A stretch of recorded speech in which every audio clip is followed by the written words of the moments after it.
Can't stop. Won't stop. Till killer cops are in cell blocks.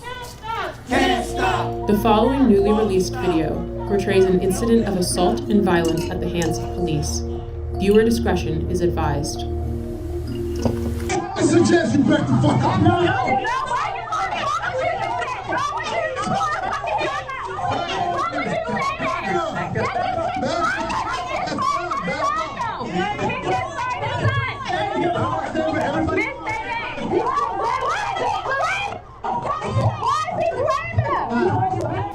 This is Baltimore City Police Officer Jorge Bernardez Ruiz.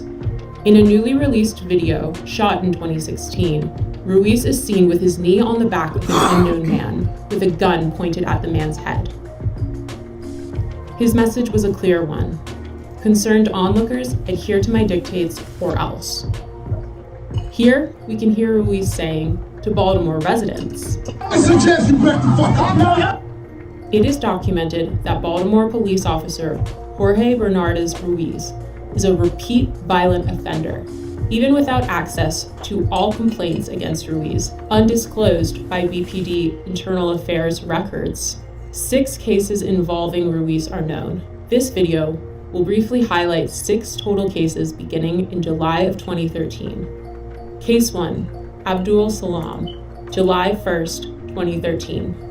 Here Salam is seen victoriously smiling in celebration after the jury found Ruiz and 2 other cops liable for brutality against him. However, because the trial was civil, not criminal, Ruiz was not fired and he did not go to jail. Police profiled me. They followed me in the back of my house, harassing me. Police proceeded to violently and hostilely approach my van with me and my son in it. As I announced, this was my home, guns drawn. Once they reached my vehicle, they violently pulled me out, ramshacked my vehicle with my 3-year-old son strapped in his car seat, threw me against the gate, slammed me repeatedly. Picked me up by my feet, and while I'm upside down, they proceeded to drop me on my head, hog-tie me, and immediately when I fell on my head, Ruiz, in a wrestling type of action, and kind of put his knee against my neck. I was arrested. I had no idea what I was being arrested for. My son is scarred to this day. He remembers the incident as it happened yesterday. When he talks about it, he always refers to Daddy being on the floor with police yesterday. Case 2, Darrell Harris, profiled, as seen in this video, July 17th, 2013. Yeah, Sid, what's wrong with it? There's no such thing as improper. I know the law. I know the law. I know the law. What's the problem? You giving me a ticket? You need my license registration? The profile, I use the seatbelt as a range profile. Give me a favor, take out your keys. Yeah, you can record for what? Nah. I don't feel safe right now. Do you want me to step out the car? Do you want me to step out the car? I'll step out the car. Call the police, man. What do you call the supervisor? I want to do shit. This is getting uploaded to the internet right now. Yeah? And we are 2 law-abiding citizens that we are getting targeted, and I don't know why. Just 24 hours later, Bernardez Ruiz played a leading role in the police killing of unarmed Tyrone West. Case number 3, the murder of Tyrone West, July 18th, 2013. My brother Tyrone West was brutally murdered on July 18th, 2013. In both of these cases, when you look at the pleadings and the harsh language of these officers that have been quoted to me by reliable witnesses, the N-word. And Killer Ruiz and Killer Chapman and the rest of those 11 to 15 killers, including David Lewis, took something from my family that they can never give us again. And that was my brother Tyrone West, one unarmed man who was brutally murdered, beat to death in broad daylight.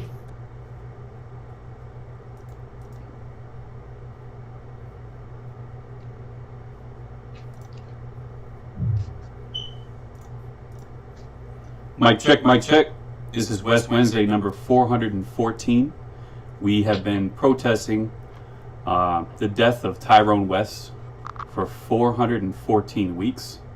And we're calling for justice for his family and for all victims of police brutality. Mic check. Mic check. So, welcome to West Wednesday, and just like my brother Ben said, we have been fighting for 414 weeks. That's a very long time to fight for anything, but it's a very important fight, and that's the reason why it's a non-stop fight. So before we dive into West Wednesday, I just want to lift my family up in prayers right now, because this is a difficult time for us. It is my grandmother's birthday. She would have been 88. We're thinking closer to 89, because there's no way possible that her and her sister could be 2 months apart, say by the same mother. Like, it's no way. So I'm thinking my grandmother would have been 89, but her birth certificate says 88. But back in like 1930s, they had midwives and things of that nature. So I totally think they had to got it wrong. It's just like not even possible for her mother to carry 2 beautiful queens at the same time and they not be twins, and she had them 2 months apart. Makes no sense. But just sending love up into the heavenly way, and I've been receiving it. As much as I want to be sad and cry my eyes out today, there's something in my spirit that won't let me, and I know it's my sweet grandmother, because she was a lady of love, and she lived her life. Like, she lived her life to the fullest. And I pray that I be on earth long enough to live my life to the fullest. But it just makes me sad, because, again, that's another family member. The oldest person in my family, and all she wanted was accountability for her first grandchild, and that's my brother Tyrone West. And it's like everybody in my family, including down to the youngest, person in my family, everybody wants the same thing, and that's accountability for one unarmed man, Tyrone West, that was brutally executed. And normally I used to say 11 to 15 officers, but finally, after 8 years, I finally got an accurate head count, which is horrible, but I finally got an accurate head count, and the number is 17. So he was brutally executed by 17 killer maniacs. 17 killer maniacs, and including one officer, David Lewis from Morgan State University, a 320-pound officer that actually sat on my brother Bang. All his 320 pounds had his foot on my brother's neck, and participated in that horrible beating. And then Derek Beasley, he's another big homicidal maniac. He's a maniac, a Looney Tune, a coward that was also almost 400 pounds, that decided that he wanted to throw a haymaker. Cowards with badges, that's what they are, cowards. Because that was a cowardly act, that it takes 17 armed, let's be clear, armed men and women. And Latrice Lee, I forgot about you, because you threw a punch too. All of y'all are sick individuals. And even though we highlight always Ruiz, who started this, him and Chapman, right? And we always talk about David Lewis, who pretty much finished my brother off. But I'll be damned if I will ever forget or forgive any of you stinking animals. I may not call you out, because unfortunately it only says 11, because only 11 of you maniacs just admitted to I kicked them, I hit them, I stomped them. But trust and believe me, Kitmore and Cowsway witnesses saw 17 of you stinking maniacs, each and every last one of you participating in the beating, whether you wanted to admit to, oh, I swung at him, or I hit him, or I did this, that, and the third. But like I said, if you haven't seen that in 8 years, I haven't went anywhere. And God forbid if they wind up killing me, or I wind up passing on, trust me, my family is very big and they're not going anywhere. And the same way you see my face every week, you will see my children's faces. And if I'm blessed to have grandchildren in the future, you will see my grandbabies' faces, okay? So let's be clear, we're not going anywhere. We demand accountability because unfortunately, it's just not a Baltimore thing. Unfortunately, it's a worldwide thing, and it's disgusting. Last week, we went to Northeast Police District because I felt obligated because I want them jokers to know you guys are not off the hook by far.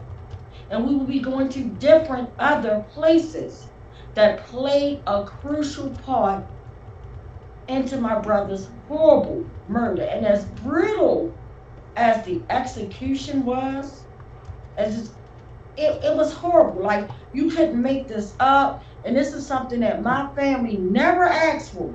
Never asked for. But unfortunately, we were pushed into a fight that we never dreamt about, a fight that we never asked for.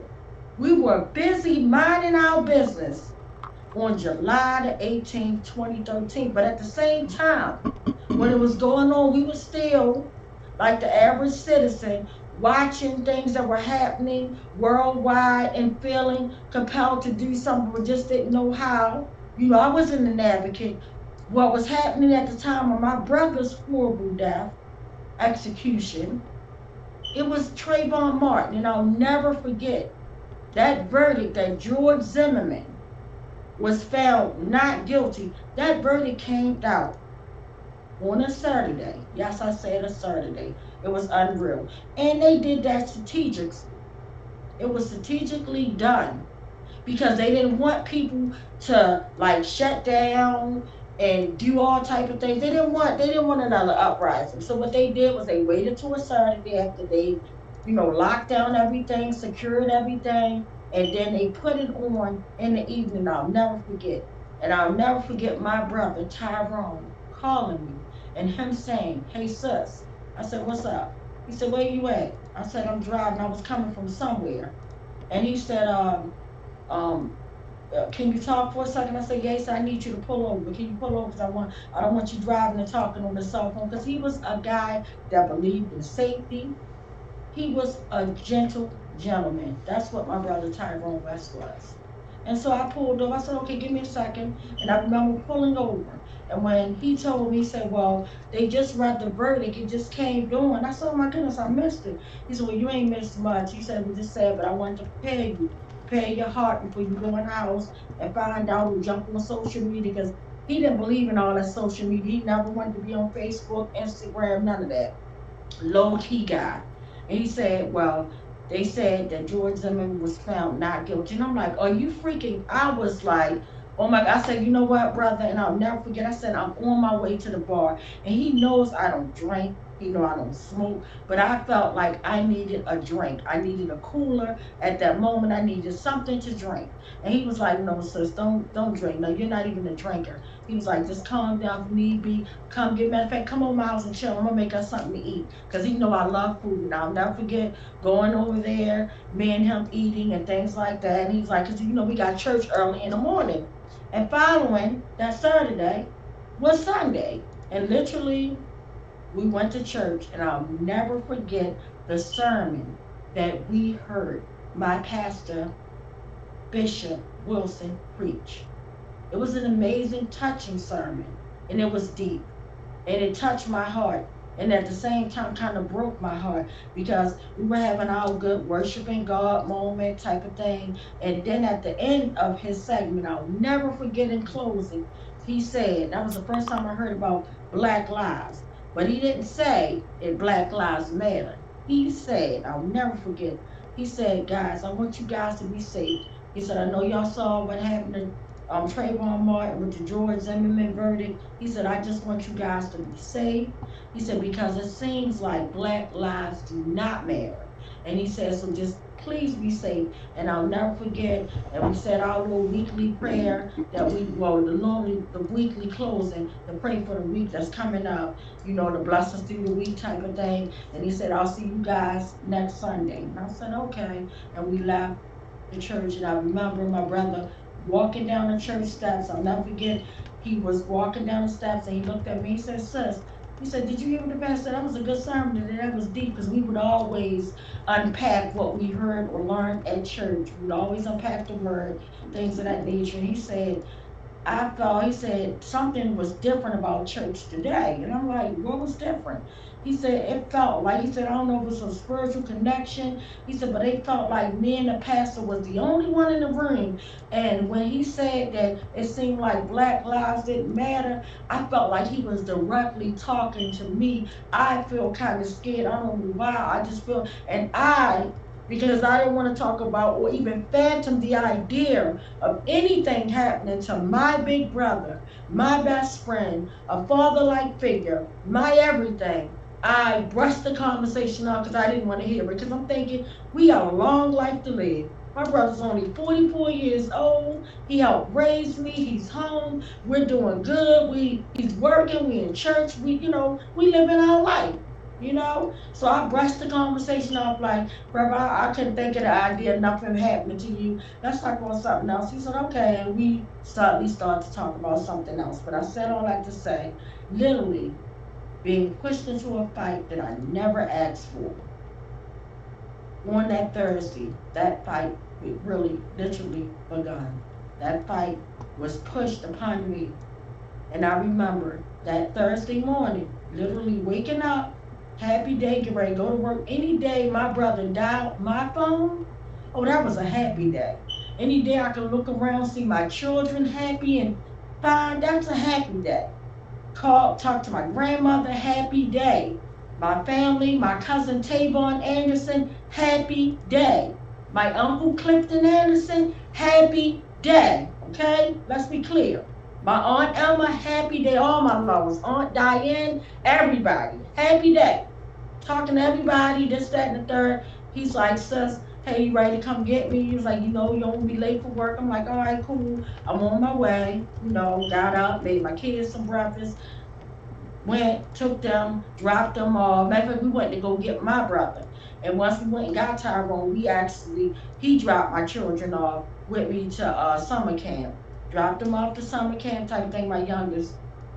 Dropped them off to summer camp, and then my teenage daughter, which is my oldest daughter, she had to go to work, and I told him once he got off, at 2:00 to go pick her up, take her to work, and then I would pick her up that night, or we would make arrangements either for me or him again. Long story short, living our best life before all hell broke out. Literally, like I said, he went to work, I went to work, kids dropped off, everybody safe, everybody good. Literally, I get off 5:30, look outside of the playground, because my students would always run to the window, hey, they would see my car. They'd say, hey, your brother's outside. Because he would always sometimes get outside of the car, stand, wave at the kids, or whatever, Very respectful guy. And I'll never forget, he was there at 5:15. He never got there at 5:30, because he said, if you get there at a time that you're supposed to, that's considered late. Try to get there as early as possible. I need to live a Tyrone West life, because I got to get my life right. I'm always late. Everybody know I'll probably be late for my own friends. They probably push me in late. But anyway, moving right on. He picked me up, and literally that day changed and not just my life, his children, life forever. My family's life forever. It changed our life forever, okay? I'll never forget, 5:30, we're pulling off once I got out there. And I'm so excited to see my brother. I'm having a happy day. And I even had an officer in the classroom. So I'm up there talking about that experience.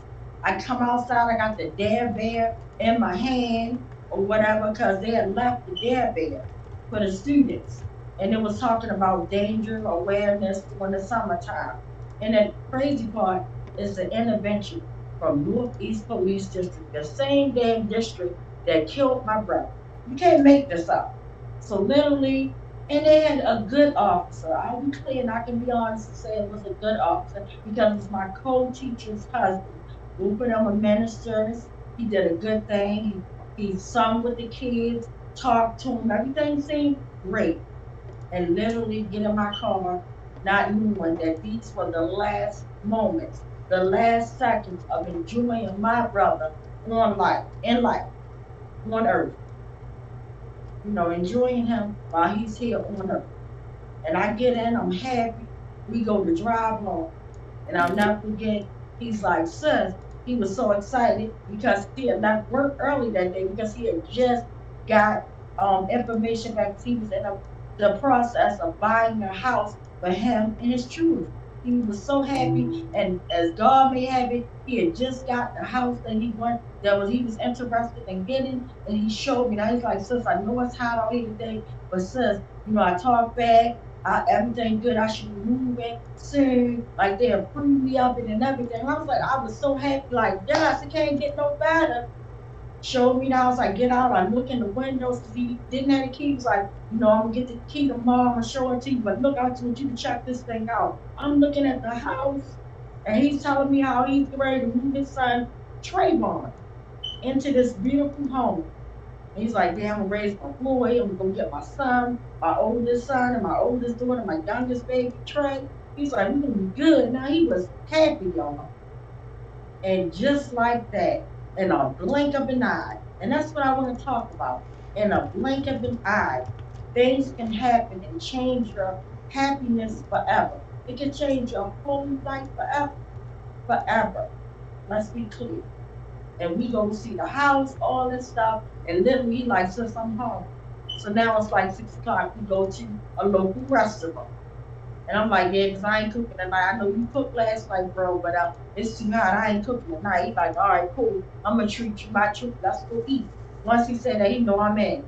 We go around to a local restaurant. We'll grab something to eat. And while we're there, a call changed his fate. Changed his freaking life. Ended his life. Let's be clear. Put him in the wrong place at the wrong damn time. And as you saw that video, guys, that horrible video, remember Darrell Harris, the last person you saw, that Ruiz was trying to pretty much brutalize, and he probably would have did worse had it not been for that passenger in the car that so elegantly explained, hey, we're constituents, you know, we're taxpayers, you're not gonna treat us like this. I don't feel safe. Darrell said it. Something about Ruiz's killer demeanor. It made the hair stand up on the back of his head. He didn't even know about Abdul Salam, y'all. He didn't know about July the 1st. He had no idea. So in his mind, this is an isolated incident. This is Darrell that was almost killed 24 hours in that same neighborhood, 2 blocks over, 2 freaking blocks over, where you saw on that video, him pleading, you see Ruiz, killer Ruiz, maniac Ruiz, Looney Tune Ruiz, Sergeant Ruiz, House Negro Ruiz, the list goes on. But you saw that maniac.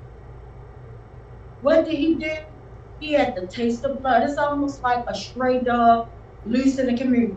And we know about that. When you see a stray dog loose in your community, especially at the taste of blood, he bit somebody, and they don't come get that dog. Animal control don't come get that animal.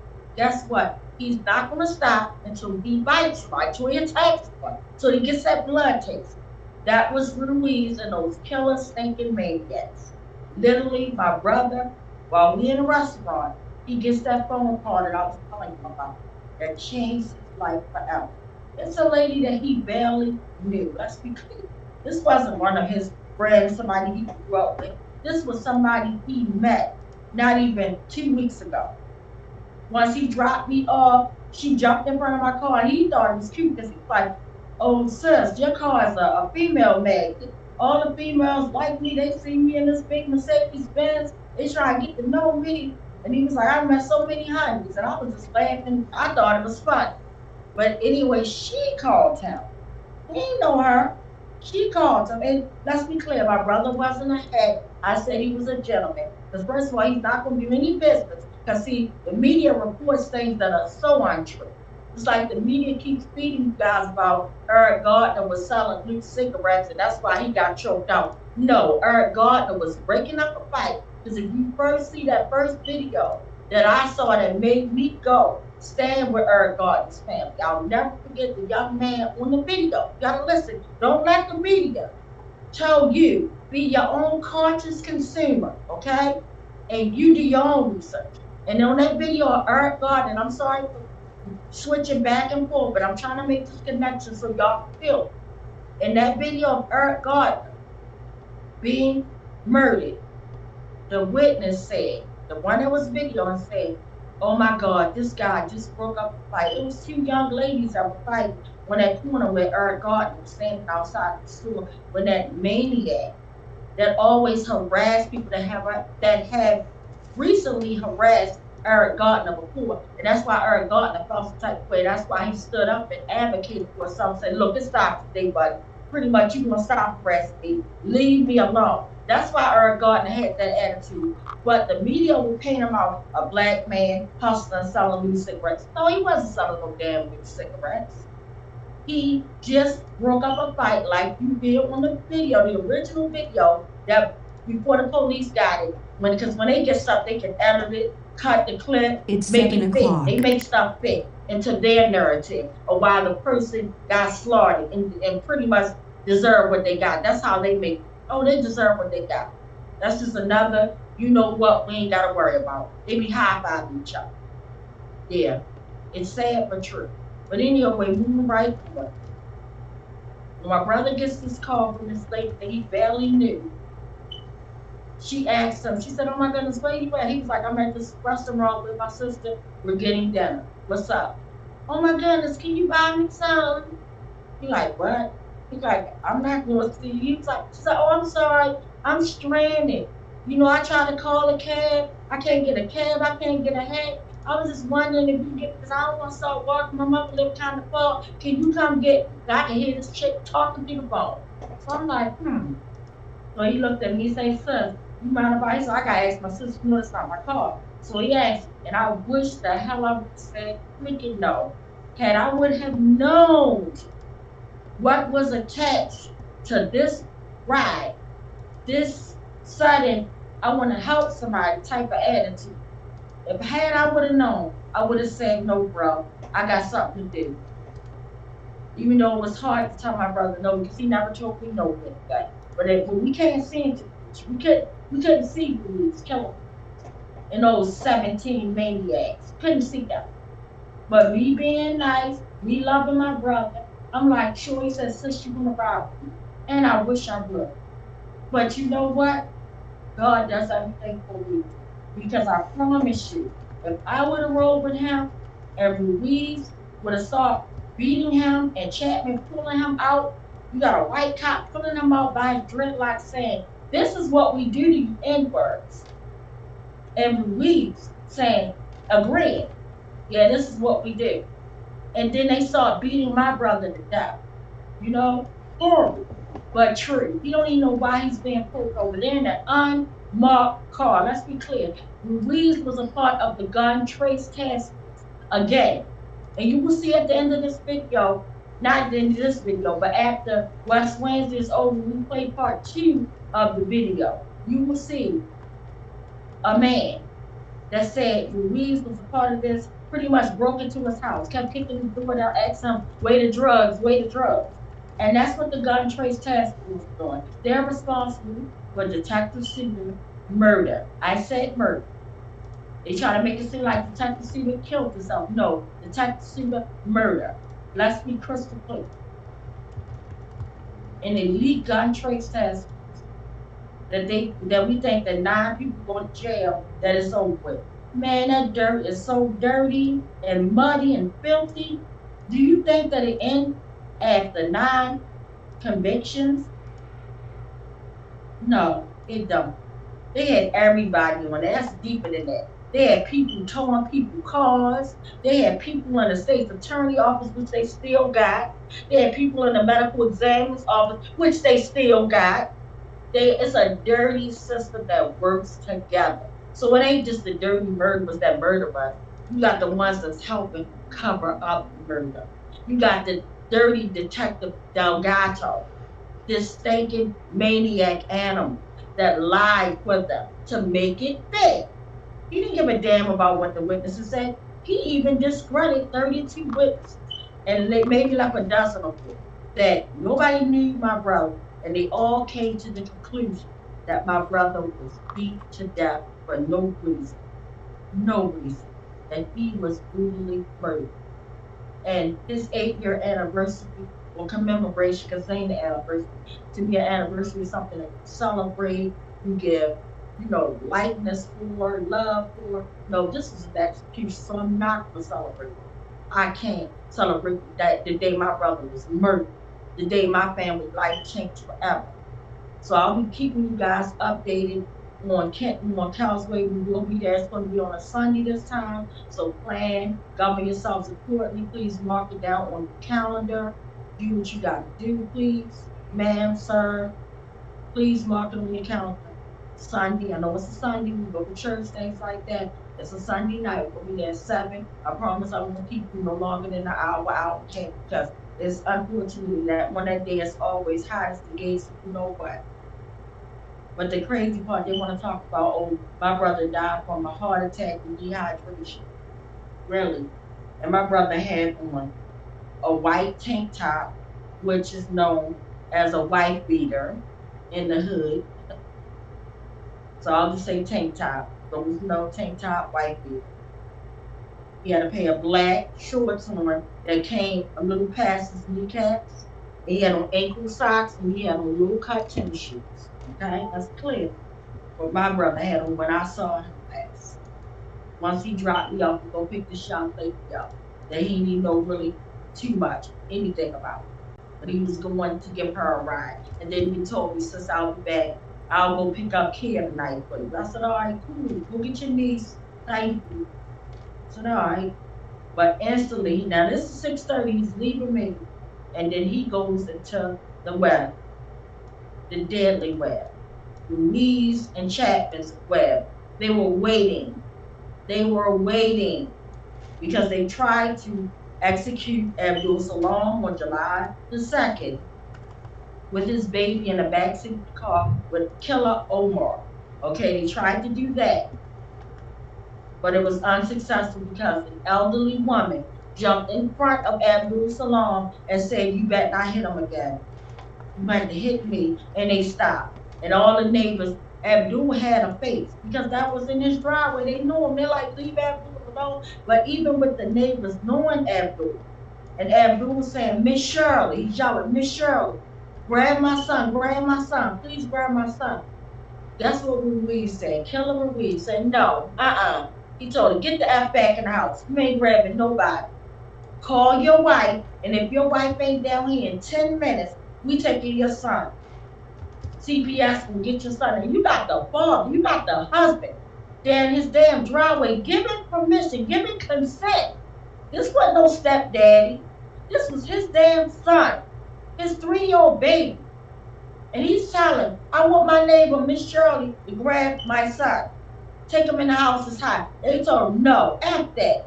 You get the F back in the house, you shut the F up. This is how it's going down. They got 10 minutes, your wife, the mother of Amir. If she's not here in 10 minutes, he's going to CPS and you can pick him up there once you get out of jail. That's what they did to Abdul Salam. And it was so-called a traffic stop, saying that he didn't have his seatbelt on. Meanwhile, while Ruiz is dragging him out in the headline, he had to unbutton his seatbelt. And it's sad. We got a racist state's attorney at the time. It was Ray Bernstein, who elected to do nothing. Nothing. Absolutely nothing. Let killer cops go. Even if they would have placed Ruiz, Chapman, and Omar on desk duty, on July the 3rd. But this is July the 2nd, and Blue's being attacked, right? They're gonna say, let's investigate these animals. Let's see what's up. Let's put them on desk. Let them answer the phone, type up some paperwork, whatever. That would have saved my brother's life. That would have saved Darrell from getting pretty much attacked. And it was down to the part that the video showed that he was about to get pepper sprayed and tased. But the supervisor showed up. Thank God that he made it out that incident. Thank God Abdul made it out that incident. And in 2015, my good friend, named blood sister, like I said, we become blood relatives when loved ones get beat up, attacked, killed, murdered. We can relate to horrible tragedies. And for one of my sisters to actually have Louise come and hold her family under siege, hostage, and her son, watch mommy and daddy get harassed by, guess who? Ruiz, the one on the video, the one who started all of this, that had the other, including the other 16, right? Because now that I got an accurate number, I got 17 killer cops that murdered one unarmed man. That's what I want to leave you with. If we don't do nothing, then the medical examiner's office covered it up. And I'm going somewhere with this. The medical examiner's office, David Fowler, Pamela Southcombe, covered it up. It took them 154 days, y'all, to give my family 7 flimsy pages, okay? 7 flimsy pages was all we got after 154 days. They hid my brother's body 5 days. The funeral home couldn't go get him. They told the funeral home, we do not transport bodies over the weekend. They called me like, we never heard of such, and we've been doing this forever. This is a known funeral home that does this 24 hours a day, never heard of such. They said, we don't know what's going on. I said, okay. Once they murdered my brother, so like I said, Louise and Chapman started it. Chapman pulled my brother out by the dreadlocks for no reason, started beating him, started instantly pepper spraying him for 2 canisters of some type of chemicals. I don't know if it was pepper spray, I know it was chemicals, okay? Chemicals that pretty much had my brother to the point, fight or flight. I'm not gonna stand here, I can't breathe, I'm screaming, I don't know why y'all doing this. I'm hollering, now he's screaming, help me, Trayvon Martin. Remember that conversation that me and my brother had? So all this is playing when a guy that knows he's about to die, a guy that knows he is about to be executed with witnesses. And then if that wasn't enough, Louise tased my brother directly in his neck 4 times, y'all. 4 times in his neck. Now witnesses are saying my brother's running down the street, screaming and spitting out, as they described, it looked like black stuff, which was blood. They said it was black, but they said the color of the blood wasn't red, but they said it was black blood. He was spitting blood out of his mouth. He's screaming and hollering, stop, stop. And then what happened? The other maniacs, they said it was like 20 police cars that pulled up on Kentmore Causeway. And every last one of them, they got out. Nobody tried to render aid. Nobody even had enough of audacity to say, enough of humanity to say, stop. They couldn't even humble themselves for 2 seconds to say, stop, guys. Let's get this guy's help. Stop. Enough is enough. And the only reason why the paramedics showed up at Kentmore and Causeway on that day, oh no, they didn't show up for Tyrone West, who had been kicked, stomped, hit with batons, hit with haymakers, kicked with boots, steel-toed boots. No, they didn't come for him. They came because Killer Chapman got some of the chemicals in his eyes. He sprayed so much of that stuff, he got so much of the chemicals in his eyes. In his eyes. And the crazy part, one thing about a lie always changes. But the truth remains the same. Out of their own mouth, to make it fit, they lied and said, oh, Mr. West, he was fine. until we saw a bulge of drugs in his socks as he sat down on the curb and his pants legs pulled up. Keep in mind, my brother had on shorts and ankle socks. And keep in mind, through the motion of discovery, out of the killer's mouths themselves. First of all, they never turned in any drugs to get tested nor submitted. Nothing. Nothing was never submitted nor tested. I'm sorry. Nothing. And when my attorneys asked, well, where were the alleged drugs? Why didn't you guys turn them in and test them or submit them? What, they just disappeared? What happened to the drugs? This is like 2 years after they murdered my brother. They go and say, Louise go and say, oh, I heard about it on the news. Chapman said, yeah, I heard about it on the news. I thought I saw him throw something. I don't know what it was. Like, really? So you made up this lie and said that my brother had drugs on him. Then you get David Fowler and Pamela Southall. While she's working on my brother's dead body, she got detectives in there, she got police officers in the autopsy room, y'all, telling her what to write in her report, her flimsy ass report. Excuse my language. No pictures, just bull crap. Okay? She got them to write that my brother had a bad heart. I mean, they got her to write he had a bad heart. And then, to take it even further, they lied and said through the toxicology report that my brother had cocaine in his system. When I say I was living, oh my God, OMG, that put the icing on the cake. First of all, let's be crystal clear. I could bet my whole entire life my brother never, ever, ever used no damn cocaine. He wasn't no damn crackhead. The only thing my brother ever used for recreation was marijuana. He loved marijuana and he loved a beer every now and then. He didn't even really like drinking. But every now and then, occasionally, if he could, he would have had a beer. And he could not wait to get off of parole. So that way he said, I do not want to get checked back in. He said, but when I get off, I want to light me up a J. That's all I want. He said, I don't want no blunt because I don't know what they're putting in it. I want me a J with the white top paper. That's all he wanted.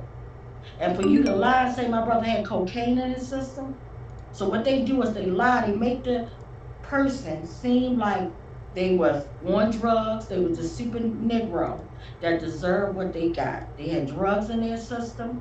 They were combative. And then they died from this sudden heart attack. They just straight died. That's what they tried to do in George Floyd case. That's what they did in Antoine Black case. That's what they did in Anthony Anderson's case. They lied and said that man had cocaine in his system. I remember reading that horrible thing, and I didn't know, because I didn't know Anthony Anderson at the time, and I was thinking like, oh, I feel sorry, but now that I know that they make up these lies, so they make you seem like you are a drug addict. First of all, you're a drug addict that got what deserved, what pretty much what you deserve, and that's not right. The reason why I'm talking about this medical examiner's office, because y'all guys remember, literally a week ago, 2 weeks ago, to be exact, we had Timothy Fleming's sister, Angela, on here, you know, and she did some powerful testimonies, was sad, but, you know, she got to tell y'all what happened to her brother, and that was who? For someone to murder in their house, right in their home, in front of their family, children, all that, murdered. But the interesting part, where I'm doing that, it took me a long time, but tonight I don't have any special guests, so that's why I took this time. But I want y'all to really hear what I'm saying. I want to unpack things. When I was healing and moving forward. Pretty much, my point was, to this day, my brother's been murdered over a month ago, going on a month and a half. You know, days turn into weeks, weeks turn into months, months turn into years. Let's be clear. So he was murdered literally a month and a half ago. They still don't have the autopsy report. And I feel some type of way, personally as a sister, who went through that BS. And I'm thinking that even with them being in the spotlight, how dare them still play that same damn game with them saying, oh, we might try to get somebody to them. They don't care. So that's why next West Wednesday, I want Lottie, Dottie, and everybody to meet me at the medical examiner's office, 900 West Baltimore Street. We're gonna go out there. We're gonna hold up our brother name, and not just his name. While we out there, we're gonna hold up Tyrone West. We're gonna hold up Antoine Black. We're gonna hold up George King, who went to Good Sam Hospital for a toothache, and he was executed. They tased him in his neck 5 times. One more time than they did my brother, right? And guess what the medical examiner's office came back? Oh, he had drugs in his system. He died from natural causes. Are you freaking kidding? We seen Antoine Black get choked out on video, teenager. They try to say he was kidnapping a child, which wasn't even true. That's the sad part, which wasn't even true. But the crazy part, they will keep these lies, these trail of lies, following the victim name. They don't give a damn. We prove to them, like in my brother case, we prove to them that no drugs were never associated and found and when testing was submitted. That's why I spent $50,000, y'all, of my own money that I took away from my children, away from my family, right? To spend for an independent autopsy. I didn't spend it for lies. I only wanted the truth. Once David Mannion, I think his name is David Mannion.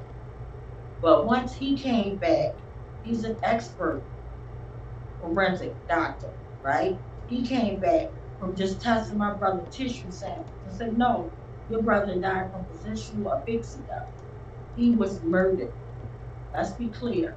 When he came back with his report, I'm like, oh no, I want. Matter of fact, my brother's body's still in the ground. I prayed on it, laid on it, asked God for answers, and I was ready. I'm like, oh, my brother coming up out the ground. I talked to my brother's children, talked to my family, and said, look, will y'all guys support me on this? We all came together like, yeah. I'm like, because Tyrone needs to speak for himself. They're not gonna lie and make it seem like he was a damn crackhead that had a heart attack and had all this exuberance, excited delirium, pretty much. They do that without even saying.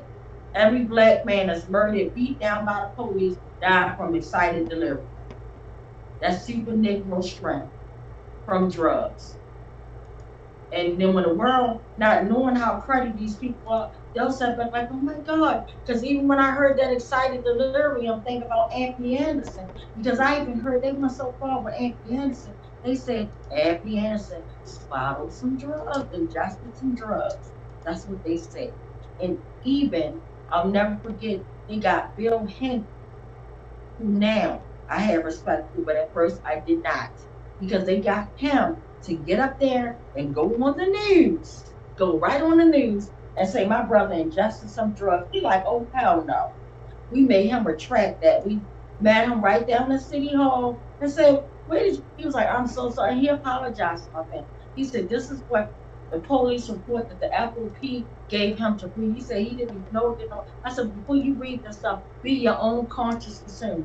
Don't be throwing no salt on my brother's name or any brother or sister name. Don't do that. It's not a good look. He apologized and said, how can I help you guys? I'm so sorry. So I said all that to say, please, we have to support the family of Timothy Fleming. It is our due diligence, our job, our responsibility. Because that family didn't ask for that. That family did not ask for this. I wouldn't want another sister setting up at night can't sleep. You know it breaks my heart when I talk to a sister and she tells me, oh, I may only got 2 hours of sleep. My world been in a shambles since it happened. I know I am that sister. I'm still having that way, but I learned how to cope through. But nobody should have to go through this corrupt system. How many more families? And then I look at the way Corinne Gaines' family is being mistreated and used and abused. Corinne Gaines was brutally executed, y'all, because this queen was outspoken in our own house. And I'll never forget, let's be clear, when Corinne Gaines was first pulled over, she has a video. She went on video, and the video kind of went viral. And when the officer was asking her something, she was like, no, she knew her right. She asserted her rights. And she was like, no, you're not going to do this. You're not going to do that. And as a black queen, oh, they were intimidated. So now she becomes on their freaking hit list. Let's be clear. That's what I said. Hit list. And what did they do? They sent a hit squad to this queen, this beautiful queen home. And I had to meet her mom, Rhonda Dormans, to know that her baby was executed in such a horrible way. An execution. They wouldn't even let her mother, when she was in her house, and they came there, first of all, they claimed that they came there to serve her traffic court stuff. Why would you come with a special unit for traffic court stuff? You can mail her the damn thing in the mail. That could be mailed in the mail. Why would you send a hit squad to our house? You know why? Because she was a black, beautiful queen. She knew her rights, and she was too much for y'all. Legalized genocide. It was a part of their plan. But they're so sick and twisted. They say, you know what? We don't give a damn. They try to take her baby head off too. And then the sickening, sad part that really cooked my freaking skin is when the media put out there when it first happened. That's why I can't stand the media. I'm going to be honest. I cannot stand the media, but I know we need the media to get our stories out. I can respect the good ones, but most of the major media outlets is a game. They're all in it with the police department and the people that are murdering and slaughtering. It's the television. They get this vision of your loved one, put it out there, and they don't give a damn what it is. And in Timothy's case, he had a knife. I wouldn't give a goddamn if he had an AK. You didn't have the right to play judge, jury, and executioner. You had no right. Corinne Gaines was in her own freaking home with her baby. And at the time when Killer Ruby executed her, shot through the wall, and he told her, I'm tired of this ass. They wouldn't show that part, but they cut her video, Facebook video live, because she was smart. She knew, all right, so let me go on Facebook so I can make sure me and my baby walk out this safe.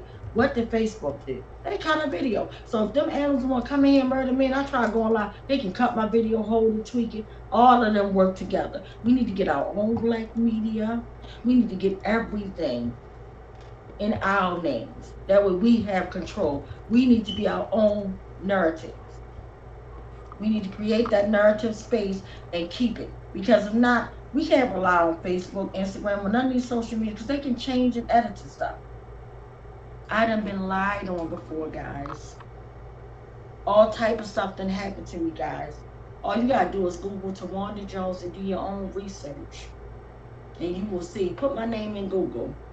You will see. It is real. But I said all this to say, what happened to Corinne Gaines is horrible. But then for no criminal charges to be asserted or anything, you know, but for her family to win a civil case, for her baby, for her family, for her mom, for them to be awarded, you got this racist judge to say, you know what? After a jury of her own peers, of Corinne's own peers, say, you know what? Because they thought the jury was gonna get it wrong. They thought, okay, we're in a county where white folks at. They're gonna do this thing the way it's used to do it, the Emmett Till way. They ain't gonna come back with nothing. But the truth came out, and the jurors came back like, oh hell no, they executed this queen. And then they awarded them a big payment settlement that I haven't heard in Baltimore history. In my years, I don't know what happened before me, but in my years, in my history, I never heard of a loss, even though it's not about the income. Let's be clear, it's about the outcome. But at the same time, they rewarded them a large income amount. which the family don't give a damn, because if they could trade all that back and have Kareem Gaines at the table, they would trade it back with no problem. But the thing is, you have a white racist judge that say, you know what? Oh, the jurors got it wrong. They went on for empathy. It's like, are you freaking kidding me? And he try to, say, no, they can't award them that. Like, try to put this little white authority in there. And if that wasn't enough, the higher up say, they got it right, you got it wrong, so now give them what is due to them, okay? He's still playing games. He's like, no, he's still holding on. And that is horrible. And it makes me disgusted. And I got a level of respect for J. Wendell Gordon, because y'all know that's my warrior brother. But I get outraged when I see poverty pimps come around just for the camera. And that's why I couldn't, because if it would have just been Jay Wendell and my warrior queen sister, I definitely would have went out there and supported. But I cannot stand anywhere where Al is. Reverend Al, I can't. Because he done did so much of divide and conquer. He's not there for families. He's not there for every case matters, like my sister Ishtam says. This is a mom that lost 2 of her babies. She don't even yell her own children, her children names out. But she's screaming every case matters, regardless of if it's on a national front where everybody knows this name. Like, unfortunately, we was out here before Freddie Gray. Did they holler Tyrone West like they hollering Freddie Gray? No, because Freddie Gray made it on a national stage. So anybody hear about an uprising or think about police brutality, they think about Freddie Gray. That's the national name, right? The national face, the national name. And my thing is, it doesn't even matter, because every case, like I said, whether it makes national news or not, everybody loved one that's murdered is high profile to that family. Tyrone West's name is high profile to me. I don't give a damn if it made national news, no news. His name will always be high profile to me. But that's what I love about every case matter, because my sister puts it together and makes it for every case. But until we make every case matter, they're going to keep playing us, y'all. We're going to keep having poverty pimps like Al come around. Oh, I'm not here for the camera. Just give me the check. Yeah, that's what you're about, the money and the fame. It's not about that. And I remember the fat Reverend Al, the real one, back in my day, that I used to look up as a hero. When I saw him, when I was growing up, in the fat Reverend Al, and he would talk about black, like, freedom stuff, I was like, oh my goodness. I looked up at him as a hero. I'm gonna be honest. Looked up at him as a hero, because the stuff I heard and I always seen him fighting for, I thought black people, I'm like, oh, he's a hero. But it wasn't until Tyrone West was murdered. It wasn't until he played my family. We reached out to him, and while the cameras was rolling, we took our family to New York. He had a Justice or Else. I'll never forget, I think it was in 2016. Justice or Else. And he was talking good to everything with Nans. I'm like, oh yeah. Reverend Al was like, almost like, that's why I call him the Wizard of Oz. I felt like Dorothy. Let's go down the Yellow Brick Road. He's going to put the names and the stories out. We're going to get accountable. All I need is somebody, because I'm not selling my brother's soul. If I can get to Reverend Al, he will put my brother's name on a national level, and we can do the rest of the work, because we was the investigators. We did all the footwork, whatever. Let me just get it to Reverend Al. While he was on the stage, where everything was good, there's cameras, he even nearly mentioned my brother's name for 2 minutes. Oh yeah, and we're gonna get justice for Tyrone West. I'm like, oh yeah. And he's like, sis, meet me out in the hallway. He said, meet me after this over. I can't talk now because I gotta talk about the rest case, but I got you. I wanna sit down and talk to you. I'm all excited, like, yes, like, oh my God, Reverend Al is going, support my family. He gonna get the word out. We're gonna go on this radio show. All I wanted to go on a radio show just to get my brother's story out. This man, I'll never forget, had it not been for my cousin had to use the bathroom, y'all. My cousin goes to the bathroom, and he says, I thought you said Reverend Al was getting ready to meet with us. I said, what you told me? He said, that man just, I went in the bathroom, he's going out the back door. I said, you lying, cuz. Man, I ran around there so fast, I ran in security. His security stopped me and said, hold up. I said, that's why I said, Reverend, I don't got time for you right now. So wait, so now the camera not here. Oh, I get it. But when we was in front of the camera, it was all this, we're going to get justice for Tyrone West, but the camera not on here in the hallway. I said, well, at least can I give you the paper? No, give it to, he wouldn't even let me. He acted like my paper was dirt. And then he got the flyer. And as if that was enough, do you know he never ever once called my damn family? And then when I learned that, I started meeting families, again, that never asked to be pulled into a fight or a nightmare. A nightmare, never asked to be in this nightmare. Once I met with these families, right, and they told me how disrespectful we did them, poverty pimp. Poverty pimp, that's exactly what he is.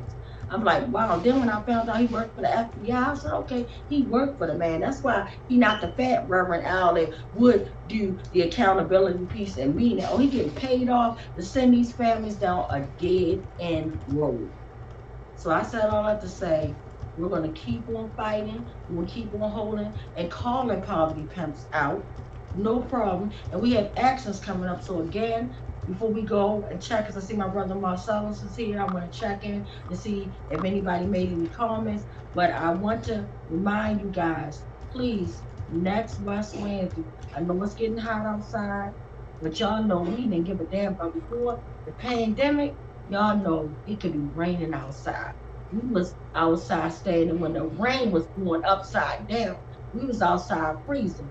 It didn't matter what when we was outside dehydrated, we done been outside freezing cold, had people bring hot chocolate to West Wednesday, all type of things. So y'all know we don't give a damn about no weather. So regardless of how hot it is next week, let's make it real hot at the medical examiner's office. Let's go out there, and if you can, I'm asking you now, if you just write a sign, write Timothy Fleming name on it. I'm gonna bring a couple of my posters. We're gonna go out there next West Wednesday and call them out again and again demand. And I'm hoping that they'll watch, because they stay watching my stuff. I'm hoping that my sister called me this week and say, you know what, sis, wow, they must have saw you, because now they're giving us this BS bullcrap report. And they bet not put in that report that he had no drugs in his system, because that's what they do. I'd be surprised if they said he didn't have any drugs in his system, that he was executed, it was murder. But then we got state's attorneys that say it's justifiable homicide. How can you justify a freaking homicide? But that's what they do. So I got that action, and then also I'll be coming to you guys, because on the 28th, I'm joining in with Mass Action and a bunch of other groups. We're gonna actually do a big protest in DC on the 28th. That's on the 28th, guys. I need Lottie Dottie and everybody. We're going to get some buses. We're trying to see if we're getting buses here from Baltimore, but we're getting more details as we go along. Then I'm also still pushing my sister, Every Case Matters. So if I got to meet her at the DOJ or how we going to do it, guys, it's going down. So you don't want to miss it. Mark your calendar for next week. Mark it while you got a pen out. Mark it for July the 18th. That's my brother 8-year commemoration. And then also mark down the 28th of August. We're going to be in Washington, D.C. Mic check. Mic check. Mic check. Sorry. So we have a lot of comments tonight. I'll start out with D Live. So we have Mad Max 88, who says, well, is there still an investigation, I guess referring to the Tyrone West case? We have Nelson Ellis, who says killer cops need to be in the cell block. We have Shantae Gorham. She says, I am also Timothy Fleming's sister, and this is on Facebook. And they are telling me the autopsy isn't ready yet. Kelly Lemons Carter says Dr. William Mannion. And Angela says, I bet killer cops Gaston Melendez and Jason Zimmerman are back on the streets. Hashtag Timothy Fleming. Hashtag Sandra Bland. We need another Black Wall Street. And Shantae says, that's right, his death certificate says homicide. Gretchen posted a link. And on YouTube, We have Antonio Fleming, who says good evening to you all. AC Britt says everyone participated in the cover-up is just as guilty as Chapman and Ruiz. And then AC Britt also says Shantae, the state's attorney, is part of the cover-up system, and they actively participate in controlling any false narrative that is put out about police-involved killings. Why do you think they bring? Why do they bring a SWAT team to serve a warrant for a traffic violation? Hashtag Corinne Gaines, hashtag Tyrone West, hashtag Timothy Fleming. And referring to Al Sharpton, AC Britt says, trauma vultures Sharpton. Smiley Forever 66 says, I was out there for the rally for Corinne Gaines, and I believe that we need to put heat on Sharpton to ensure he does not pimp this case. And AC Britt responds saying, he sniffs out large settlements and tries to see how he can get a cut. Like I said, trauma vulture. Antonio Fleming says, I never liked that guy, referring to Sharpton. And AC Britt says, August 28th is the rally. See you all on August 28th. Mic check. Mic check. And just real quick, thanks for whoever told me, because I said it was David, man, because I've been getting so many names mixed up with all these corrupt people. But thank you, it was William May and that pretty much Dr. William May and that did my brother's autopsy. I would be the second one. But I definitely know my private one was done by Dr. Sheik. I know his name. So yeah, and then as far as the investigation, they claim that they did 2 of them. And that's what they'll play the families. They'll say like, oh, we're gonna and I was feeling real good things like we're gonna get an independent review done on your brother case. And I'm like, oh yeah, we're gonna get somewhere. Like each time I'm feeling pumped about the damn Doug and Pony show and not knowing. So when they say they're gonna do an internal investigation, that's some BS, because all it is, let's be crystal clear, all it is a regurgitation of what the killer cop said and nothing about what the witness said. The same independent review, which I call the independent review foolishness, they was the same ones that came back and said Sean Suter killed himself. Regardless of the home, and pretty much when the medical examiners even ruled Detective Suter's case as a murder, they told them to, change it to a suicide. Like how the hell you gonna go from, we got a whole person, a whole suspect, and they had the whole black community under siege looking for a suspect, a black man with a black jacket with a white stripe. I'll never forget that. And they gave a ransom money over $200 and something plus $1,000, which we never heard of, because they wanted somebody to get thrown under the bus, to lie, to go down for their own. That's what they wanted. They know that was an inside job, but they was waiting for somebody to find a bait to point the fingers that they was trying to keep Davis Jr. somebody. Let's be clear. Until Keith Davis Jr. walks across Kelly Davis' threshold, we're gonna keep screaming accountability for Keith Davis Jr. In case you guys don't know who Keith Davis Jr. is, he is the first black young man to be gunned down shortly after Freddie Gray was murdered. Pretty much gunned down. And they didn't want a second uprising within one, right? So what they had to do was make it fit. He was shot at over 40-something times, hit 3 times, and because they couldn't kill him, they're trying to bury him alive. They're planting a body, and it's just so sad because I feel so sorry for Kevin Jones' family, because I know how it is to try to find out who killed your lover. Because I'm still searching for answers for Tavon Anderson when this white supremacy system playing games with my goddamn family. Okay? So I know how it is. And they can make up lies, and that's why I don't trust this system. But for them to play Kevin Jones' family instead of finding out who really killed Kevin Jones, because that man deserves accountability. You got a young black security guard that's going to work a 9 to 5, trying to feed his family, himself, do the right thing. And he get gunned down, murdered. But because you guys didn't want to, because y'all almost executed Keith Davis, y'all trying to plant this body on him, the same gun that y'all said was never fired, y'all saying killed somebody. Like, are you kidding me? Like, you couldn't make this stuff up. So again, until Kelly Davis' husband is home, which is Keith Davis Jr., It's home. We're gonna keep turning up on y'all, and there will be other action plans, and we'll keep you guys posted as to them. And if you want direct action plans, reach out to us like Kelly Davis, cause she's not gonna stop.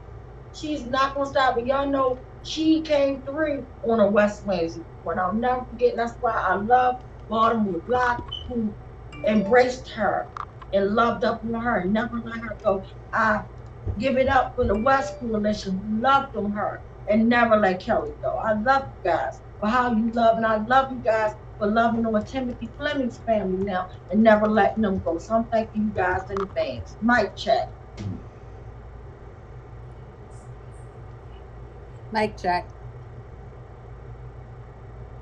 So Marcellus, do we have any questions or comments? Ben, do you want to make any questions or comments before we go to the sad list? Yeah, we have some more comments on YouTube.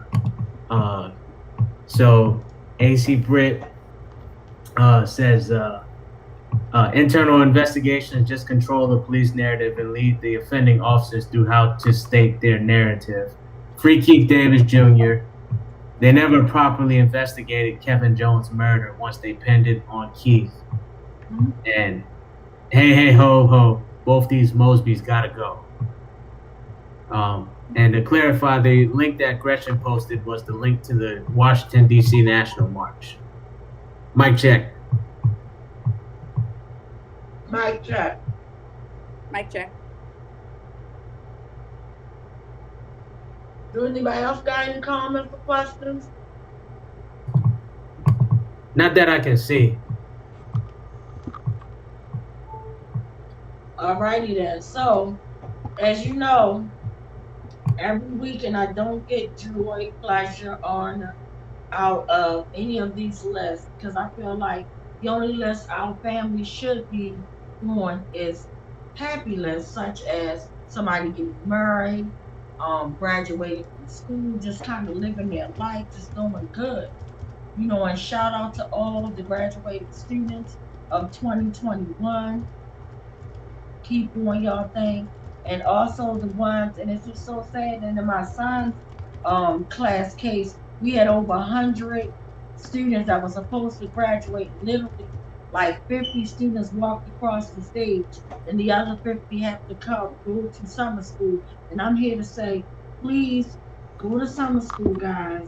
Don't give up, because the best is yet to come. It's easy to just be like, you know what, enough is enough. But y'all came too far. Y'all got this. Y'all got this no matter whatever you're going through right now.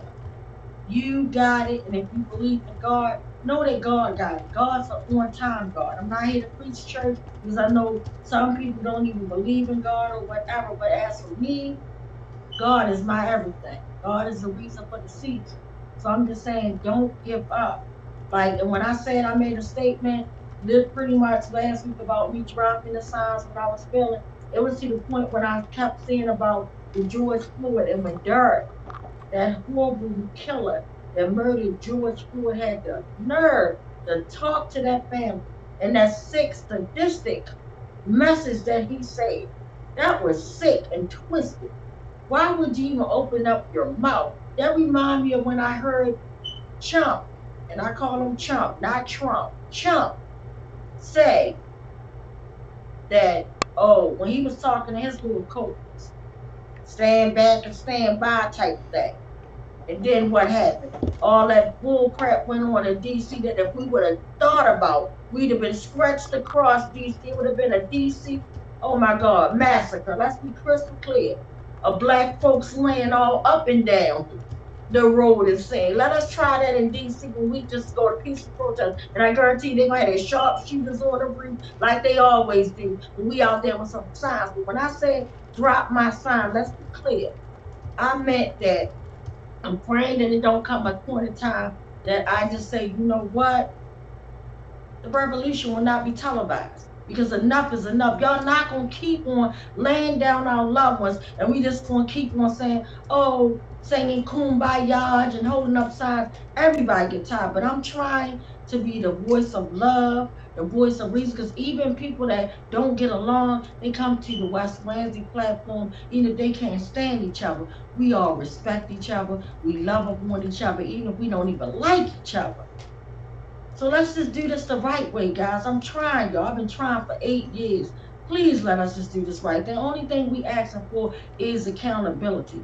I don't want to get to the point I get tired and just say, you know what, let's just whatever, go hard or go home. I don't want to go that route. I really don't. That's why I chose this route. I could have chose the other route. That one got me nowhere. I don't want to choose that route. That's all I'm saying. But as we get ready to go and read the sad list, Hillary will be bringing us the sad list of homicides that are happening in our city. And as we read this list, I'm gonna let us take a minute. But before we take this minute, I want you guys, before we take this minute, to think about this. And you can even think about this while we're taking this minute. First of all, think about the love. Send love to the families. Like in this space, send love, because they're gonna need it. Because when your loved one is murdered, I wouldn't give a damn if it was by a police officer, a civilian on the street. Murder is murder. That is not an act of God. It's hard for us to deal with literally an act of God. My grandmother died from just old age, right? And I'm feeling some type of way. First time ever in a hospital, you know, and she's dead. I feel some type of way. I can't accept that, but I have no choice. But it's different when your loved one is murdered. That's why I could be happy that, like, my grandmother wasn't murdered, thank God. You know, but I said what to say, but I want you to think about, in our city, the unsolved homicide. That's the part. Let's look at what is solved, the small percentage of what is solved, right? Let's look at the small percentage of the white folks that they show, because you barely see them. You barely see them. They might mention a name. They'll tell you names and all this stuff. What about the names and the faces they don't show us? And we need to find out who is killing all these people in the community. And it's just sad that the news just has their day with it, like certain lives or certain cases don't matter. And it's just, I heard a horrible situation of, I think it was a veteran or something, a lady that was murdered or whatever. She was just at a hotel. It was really sad and tragic. But I think, in my opinion, the media should, even if the person doesn't have a job, they could be homeless, whatever, that is a human being. That's a life that's attached to a family, attached to friends that love them. Show respect to all the families. Show respect to all the families. Don't just jump out there and say, oh, this shouldn't be happening, whatever. But let's think about all the cases that are not solved. And all they can keep on trying to do is push us to their narrative. We're gonna, like, they're almost excited. We're gonna go past 300 plus homicides again this year. And think about when the homicide rate spiked up. It spiked up in 2015 when everybody was on Freddie Gray. And Jill Carter, Senator Jill Carter, I was so proud of her when I saw on the news. And she came to the conclusion, she started talking about it. The corruption is why all this stuff is happening. Let's be clear. So we need to find out who is doing what before y'all start pointing fingers at each other. We know some of this stuff, yeah, us, and we do need to stop. Let's get it together. We do need to stop. But at the same time, what about the stuff we don't know about? Don't just because you see somebody get gunned down, you don't even know who it is. My cousin's body been in the ground 4 months, going on 5 months. Family don't know nothing. Don't know nothing. And that's sad. So keep my family in prayers. But let's take a minute, for the families of the list, for the family members that are on this list, that was snatched, that was here one day and gone. You're gonna hear young names, you're gonna hear elderly people. And the saddest part, bullets don't carry no names. And that's just horrible. Or somebody getting stabbed or beat to death, that don't have a name. And it's sad. So let's take 1 minute to send homage to these families and pray to God your family don't be on the list tonight. You ain't gotta wait till next week. He'll be right now while we're speaking, God forbid. So let's take this 1 minute.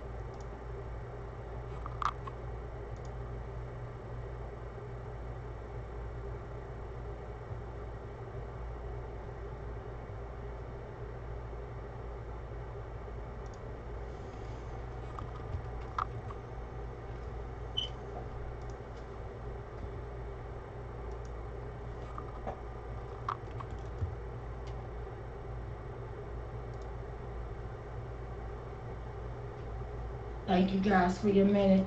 Hillary, mic check. Mic check. Can you hear me? Yes. Okay. I'm going to read the list of the names of the folks who were killed in Baltimore this last week. I'm also going to read a list of the names of the folks we didn't have names for last week, so that we can lift up their names. And again, as Tawanda said, it's important to think of their families and of all the people who love them, connected to each and every name. It's also important to think about the fact that we know in this city that if someone has my complexion and is murdered, we're likely to hear more about an investigation of what happened. And we need to question the way things are handled as regards that. As I pull up this list, again, starting with the list from last week, the folks who were newly named. The first name is Desmond Williams, age 23. Desmond Williams. 23. Allie Hines, 38. Ellie Hines, 38. Stephen Reddick, 53. Stephen Reddick, 53. Tyrell Johnson Woods, 24. Tyrell Johnson Woods. Quante Thompson, 23. Quante Thompson, 23. Terrell Rubottom, 38. Terrell Rubottom, 28. LeVar Steels, 42. LeVar Steels, 42. Devonta Clark, 25. Gavonta Clark, 25. Lee Johnson, 43. Lee Johnson, 43. Leslie Jerome Gibson, 59. Leslie Jerome Gibson. Cyril Lynch, 24. Cyril Lynch, 23. DeAndre Davis, 36. DeAndre Davis, 26. Cozy Spriggs, 18. Cozy Spriggs, 18. Curtis Dunham, 20. Curtis Dunham, 20. And then from this last week, we had Ishmael Davenport, 23. Ishmael Davenport, 23. Dwayne Edmonds, 32. Dwayne Edmonds, 32. And Joseph Evans, 57. Joseph Evans, 57. We think of all these families. Really so sad, and I thank you so much, Hillary, for actually going back and knowing the importance of putting their names out there. Like, because often we'll say we don't know the names and we don't go and retract. So I really appreciate you actually going and retracting, or whoever retracting. Brian did that. Yeah, He Brian. sent them in. Yeah, well, shout out Brian, and thank you for reading those names, because it's important. It's just sad, and it's heartbreaking, because those loved ones, and for me to hear all the ages, like literally, that's another plot that is filled with somebody's loved one going to the ground, or if they're getting them cremated. That is a loved one that is no longer here, and that is a family that is left questioning what happened, why my loved one. And then I wonder, and all those names she just read, and this is talking about within less than a week and a half. It's sad and sickening, and the crazy part, it don't even stop right there. We're gonna come back next week with another list. That is disgusting to me. And the news, and people have just said, oh, it's okay. Like, no, it's not okay. It is not okay. I'm hurt, I'm heartbroken and I'm mad as hell because that should not be listed. Why aren't we protected? Why aren't we? That is disgusting and sad. And again, thank you so much, Hillary. And I was wondering, do we have the list of the police brutality victims? I think Bill sent something. Let me see if I can pull it up. Okay, so while you're pulling Yeah, that up. just a second. Okay. So while she's pulling that up, I just want you to imagine your loved one being on a horrible list because I'm telling you, when my loved one name, Tavon Anderson, hit that list, and I'll never forget it was on a West Wednesday. My cousin was murdered on the 20th of January. And I literally had pretty much early in the morning, pretty much early, like I always say the 19th, but it actually happened. He was murdered at 12:26 a.m. So literally, like, you know, as we're going into the new day, whatever, that was a West Wednesday morning. I actually had to come on with all that pain and heartbreak in my heart. And I'm lifting up my beautiful cousins. I'm lifting up my beautiful auntie. I'm lifting up my beautiful hurting family. And if anybody out there listening to me think that because you don't hear us saying anything, when you don't see us, oh, you better believe you me. It's on and popping. And I'm meaning that we're going to get answers. We're going to get, I don't give a damn how long it takes. But that is sickening and disgusting. And it makes me question this damn system. Why is it taking so long? It's because my cousin is black? Yeah. It's 8 o'clock. Yeah. And I guarantee you, let's do a check on this list that we're reading names. Are all those African American people that are murdered? Or, you know, it's just sad. And it doesn't matter your complexion or your race, your religion, none of that, right? But it's just sad that we are getting murdered and they don't damn and they just going on business as usual. We still in a pandemic, everything right, everything's just opening up so fast, everything. But meanwhile, people are burning their loved ones, and that's so sad. So I'm just waiting on Hillary to get this full list. But we need to do something, y'all. And even though that we talk about police brutality, but we care about community violence, because guess what? It is all tied together. All tied together. I won't dare let them play me out of position and say, you know what? Police brutality is over here, homelessness is over there, community violence. Guess what? It's this damn unjust system. I'm having trouble getting the list. I'm not sure if somebody else who's on here might be able to get it more easily than I am. I'm having a hard time getting the list itself to pop up from the link that Bill sent. Okay. Can somebody try to check the link that Bill sent to see if they can read it? I'm gonna keep trying, but I'll keep trying and I'll let you know if I get it. Okay. But again, it's sad, y'all. We should not come to a space that we get comfortable about names being run off, because guess what? That means you and me and our families are not safe. At any moment, anytime, something happens. And that's the sad part. You ain't even safe in your home.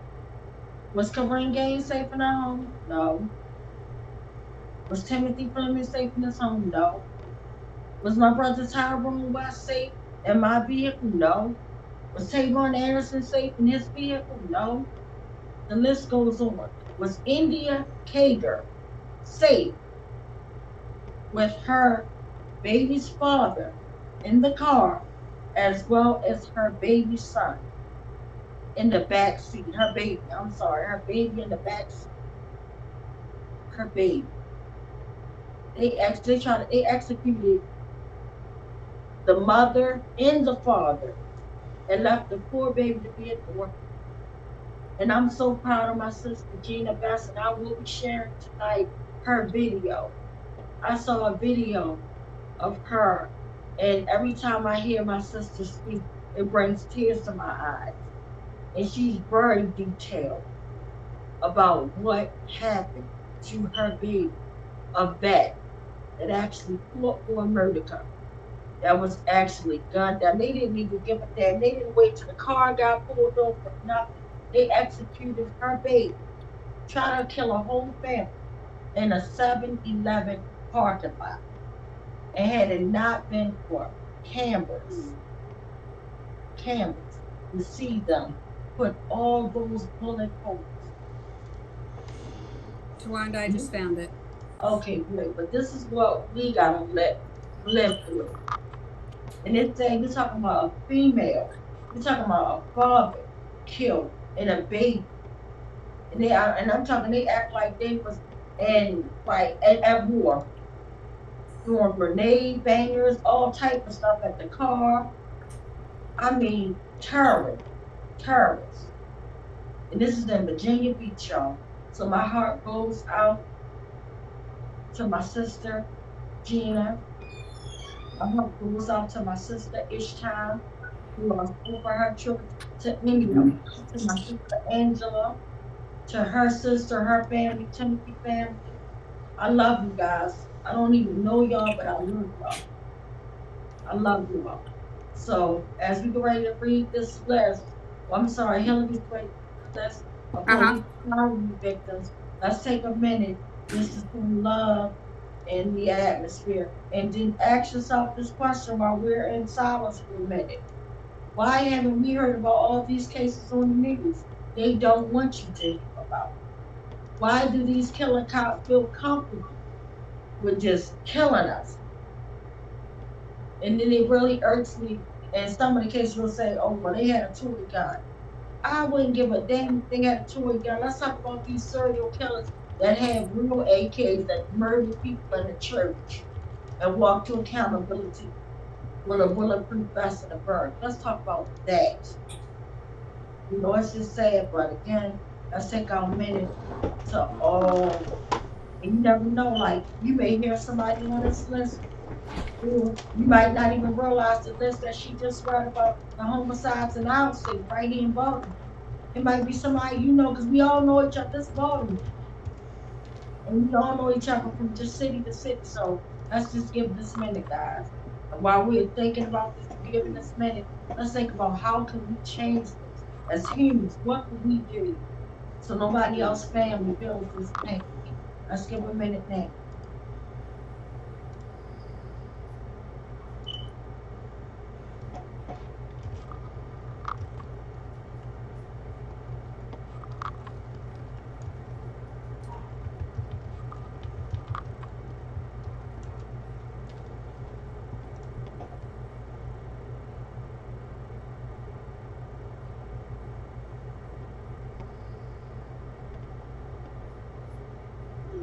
Thank you guys for giving that minute, and thank you for your time. Okay, Hillary, mic check. Mic check. Can you hear me? Yes. Okay. We're starting on June 24th, which is the day after our last West Wednesday. On June 24th, 2021, in Stockton Lake, Montana, I think it is, Gary Deering.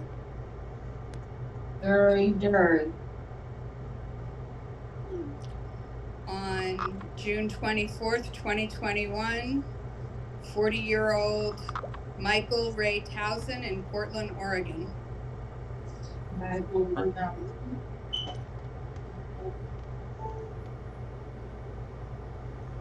On June 25th, 2021, 54-year-old man in McDonald, Tennessee, Michael Anthony Frederick. Michael Anthony Frederick.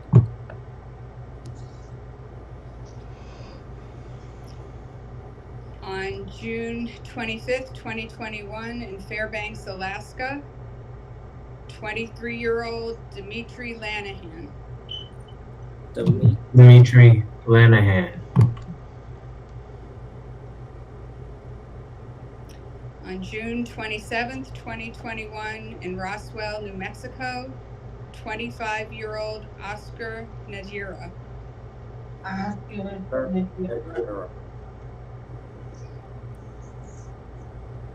June 28th, 2021, in Corpus Christi, Texas, 24-year-old Tristan Trevino.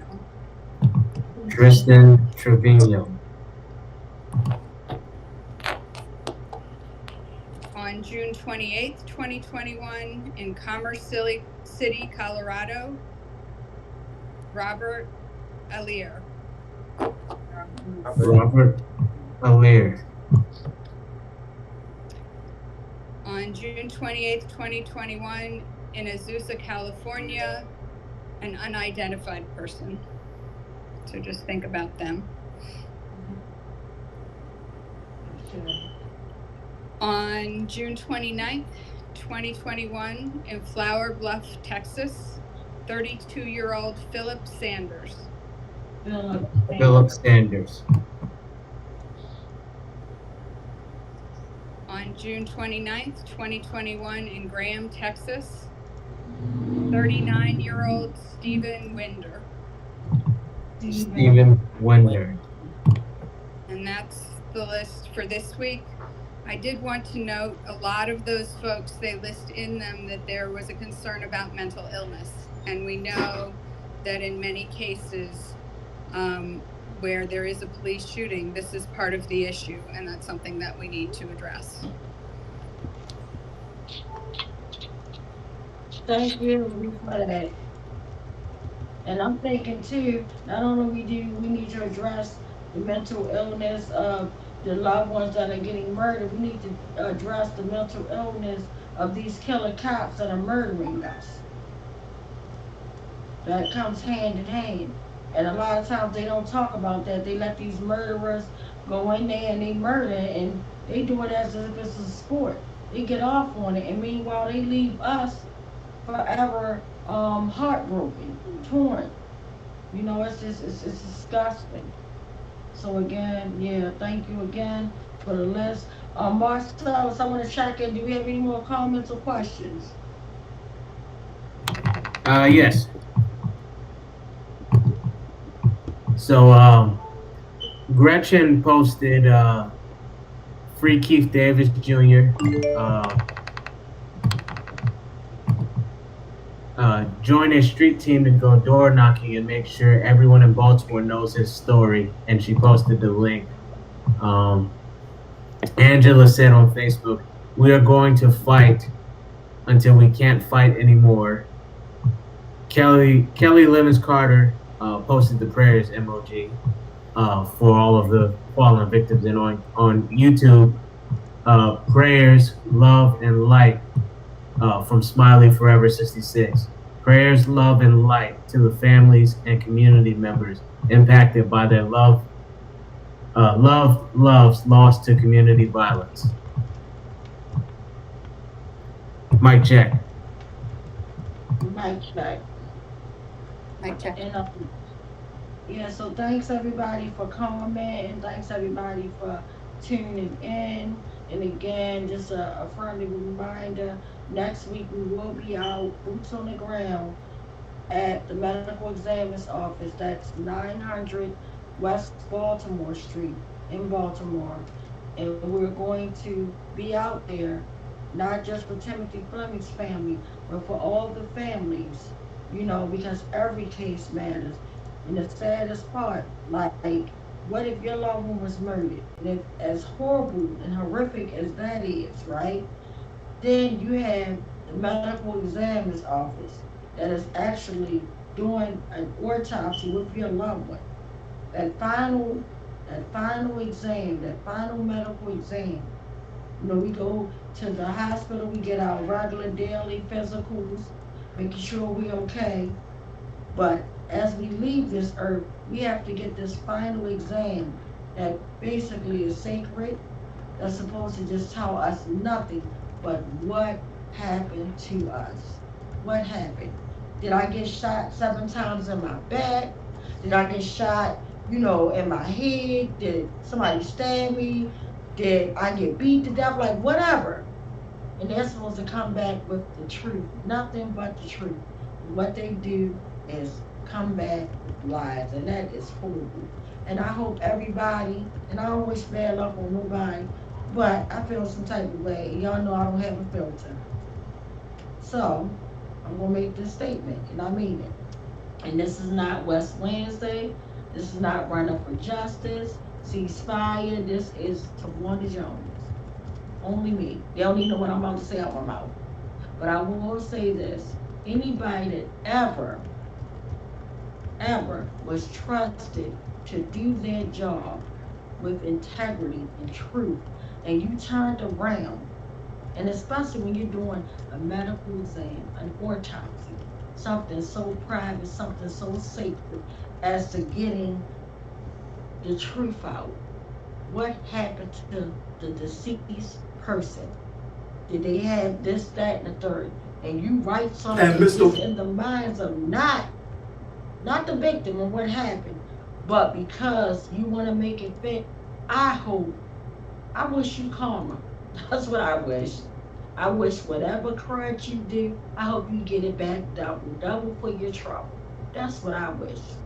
For all those killer cops, for Zimmerman that murdered Timothy, for all those killer cops that murdered Corinne Gaines, Anthony Anderson, Kevin Cooper, the list goes on. Dale Graham, the list goes on. I can name 1,000, names right now, 1 million actually, 1 billion, probably a zillion. But I don't have that kind of time, and it's too heartbreaking. But anybody that murdered our loved ones, even through the community violence thing, I wish you calm. And that's sad. And I pray for your soul. I pray for your soul. Because enough is enough. We're in a time now, this is 2021, and we're still seeing things get played out as if we're in 1916, when they were hanging us from trees, burning us. And I used to hear my grandmother tell me so many tales. One thing that my grandmother always did, she had an excellent memory, and she could tell me everything. How her mom passed away, what happened, how, all that, right? I just remember all the stuff my grandmother's eyes actually got to see. She got to see her mother, who was a slave. She got to see that. She got to grow up and actually see that. And then she actually went through a pandemic. She would have been born. We couldn't even It's our age. physical 85. But yeah, we could do like drive-bys and Would things have like been born 25. that. If her grandmother was 80, yeah, she could have been. Bill, I think you need to mute your mic because I can hear you. I'm sorry about that, guys. But anyway, as I was saying, my grandmother saw a lot in her years. And I can only imagine, because I done saw a lot in my years. So it's just sad, like, how much more do we gotta see before we realize that the only thing left is real change? Like, how many more bodies, how many more sad lists before we actually put our body on the line and say enough is enough? Right now, the time is now. And the same way we came in with West Wednesday, we came in with the video of Ruiz. And the reason why he's in the spotlight, in case everybody wanna know, why are we highlighting Ruiz when now Tawanda Jones have an accurate count of all the killers that murdered my brother, which is 17. Finally, after 8 years, I found out it was 17 killers that pretty much admitted to doing stuff or that was there at that scene. 17 killers, okay? I used to say 11 to 15, 17 killers, right? But I said all this to say, at what point, the reason why we're highlighting Ruiz is because recently it came out with a report, a damning report that the ACLU put out that we only knew about 6 victims, including my brother that was murdered. But to learn that there was 18 additional complaints that this man did to other people. And this is the ones that were brave enough to say, I'm gonna go down to the police department and I'm gonna put all my sacred, important information on this. I'm gonna put my stuff up knowing that they can come to my house. and get me, knowing that they can do whatever they want to do to me, I'm going to put everything on the line. What about the victims that say, you know what, he brutalized me, I'm not going to do that. But that's why Ruiz is highlighted, because we saw the report, or we saw the recent video that went viral of him with a gun in his hand, pointed at a young man's head, and he's yelling, "Get the F back in the house," to the family. And remember, I told y'all, but he was yelling to the witnesses that tried to save my brother's life. He told them, back the F up, get the F back in the house, because the same thing will happen to you. And yet he's still working. He's a sergeant now. He's married to a state's attorney. Her name is Michelle Battle. So, even though I call out Ruiz and Chapman, David Beasley, David Lewis, all of y'all, Latrice Lee, every last, Eric Hilton, every last one of y'all, I want y'all in a cell block. A cell block. So I'm gonna say this: live to love to live. I love you all. Remember, until we win, we're gonna keep on fighting. Remember, every case matters. Like my sister Ishtam says, remember, we ain't going nowhere until we get accountability. And even when we get it, because we know that this is a worldwide thing, we still ain't going nowhere. We demand that right now they reopen every last case, indict, convict, and send those killer cops to jail. This whole damn system is guilty as hell. And remember, love to live to love. I love you all. I will see you guys next week for our 415th West Wednesday at the medical examiner's office, 900 West Baltimore Street. And we're gonna uplift and support our sister Angela and the Flemings family. We're gonna support our sisters, our brothers in the movement, and keep Corinne Gaines' family in prayers right now as they go through this horrible time. Like, you win a case, but they still ain't releasing nothing to you. If that's not some foolishness, I don't know what is. But remember, no matter what, even though I was angry and I'm still angry, just remember that love is the answer. And I think that's the only thing that gets me going, because I love everybody. I love everybody in this community. I don't love what they're doing, but I do love everybody. And I think love leads to everything. Love heals all. Like, love can make a baby thrive. Lack of love can kill a baby. If you have a baby and you don't show that baby no love, you just constantly keep putting that baby in a crib and putting them in their own bed, private setting, they could actually die from a lack of love. Remember, love, loyalty, that is the key. And remember, this is a day that we have never seen before. And unfortunately, this is a day we will never ever see again. So why not make each day a great day, no matter what? I know it gets tough and rough, but do know that if you believe in God or whatever you believe in, just know that there is light on the other side. Sometimes we let circumstances take us out, right? When we get closer to the truth and it feels like it's all in vain, it's not. Because guess what? It's his or her story. It's called history.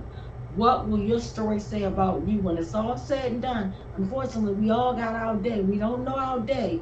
We don't know our time. We don't know anything. But do you know we all got a day? But what will when you're gone and you leave this earth, what will your life speak about you? So if you've been doing things that were not right, it is time to change your life around. And remember, we're more than hashtags and body bags. We're more than being 6 feet in the dirt and pictures and buttons on a t-shirt. Our lives matter. It may not matter to the ones that are murdering us. They eat, go back to their family, and move on. And meanwhile, we're burying our loved ones. But when you leave this pain on our hearts, it matters to us. And at the end of the day, it doesn't matter if it's a killer cop or somebody in the community. Murder is murder. But the difference, and I'll leave you with this difference, and we're going to go out with the video. The difference is, with a killer cop, we know who did it, we know how they did it, and we know why they did it. meaning that to me it's legalized genocide. They did it because they can do it and get away with it. That's how I feel about it. But nothing happens. Nothing happens. And even if they get time, they don't get the book, the desk, and everything thrown at them as if it was science. That's the difference. That's the difference. If we kill somebody the way our loved ones is murdered, we will never ever see the streets again, no questions asked. Why can't we get the same when anybody dies, whether it's by law enforcement hand? And again, I'll say, I feel sorry for the very few good women and men in blue that really want to make a difference in the community. But meanwhile, you have people on the forces killing people. And if you stand there and you watch, sir or madam, if you watch somebody getting killed, guess what? At that moment, you become a bad cop. If you don't intervene and do the right things, you become a bad cop. If I'm in my classroom and I'm teaching and I see one of my co-teachers smack a child, at that moment, I become a bad teacher. I don't care how good and loving I love on the kids. The moment I see abuse and I don't stop it and intervene and make sure that child is out of harm's way and get them to safety and tell what I see, guess what? I'm a bad teacher. So the time is now. Let's get it together. Watch this video and remember this is a real video. These are real victims. And we want real accountability. Watching real victims, we want real accountability. We want a cross at this moment. If he's watching me and his staffers or anything, this is not about a Doug and Pump show. This is about humanity. Humanity. No one deserves to be brutally murdered. Thank you guys. Love you all. See you guys next week. Mic check.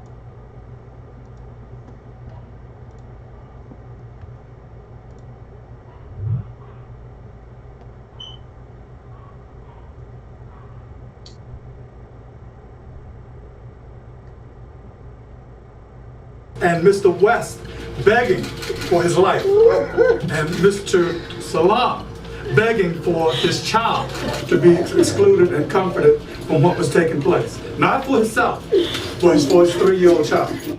Case number 4, Adina Britt and family, September 10th, 2015.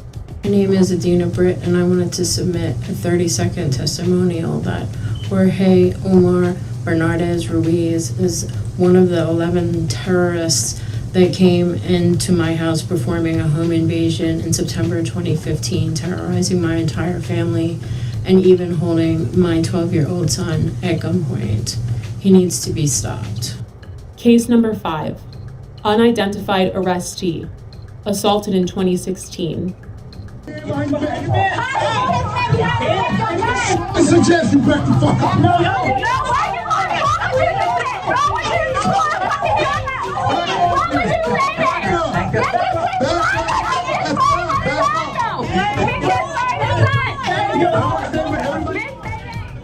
Again, this video did not surface until the summer of 2020.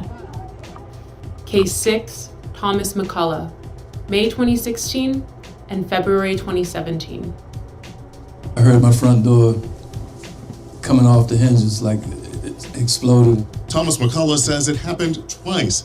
In May 2016 and February 2017, Baltimore City Police burst through his green front door and raided his Pimlico home. They said, police. They come up, shotguns, guns. He says officers ransacked the place, looking for drugs, money, and weapons. He took pictures of the damage he says they left behind. Tell us where the drugs are, the scales, the guns, and the large amounts of money. Nothing was found. Now he's suing police, claiming officers, including a former member of the Gun Trace Task Force, frightened him, his wife, and father-in-law when the officers conducted what his suit calls an illegal search of his home. The owner of the house tells 11 News after the second raid, he had to replace the front door. McCullough and his attorney say they want Baltimore police held accountable. There is a colossal breach of trust. And McCullough tells us following both raids, no one was arrested or charged. This all begs the question, when will Baltimore City State's Attorney Marilyn Mosby see the prosecution of Bernardez Ruiz as warranted? They were the stopping officers in these so-called jump out cars, unmarked and so forth, that stopped both the West vehicle and the Salam vehicle without probable cause. And these officers are the ones that also were joined by others, but they are the ones who initiated the stops, pulled both men out of the vehicles, and commenced the vicious activity that was thrust upon them. And the officer Ruiz that started this attack is still working and working with promotions. He is now sergeant. But the fact that this repeat violent offender had a history leading up to my brother. There was Darrell Harris, there was James Green, Joseph Green, Abdul Salam, and my sister Dina and her family. No one family deserves to be brutally murdered or brutalized by this repeat violent offender Ruiz. It is time we take action. The time is now. Baltimore police officer Jorge Bernardes Ruiz is a repeat violent offender. Based on these accounts, in accordance with the law, we, the West Coalition, call for him to be fired, prosecuted, and incarcerated. We're more than hashtags and body bags. We're more than being 6 feet in the dirt and pictures and buttons on t-shirts. Our lives matter. For the safety of our city, the prevention of further harm, and the justice for these families, we see no other option. And again, I'll say, the time is now.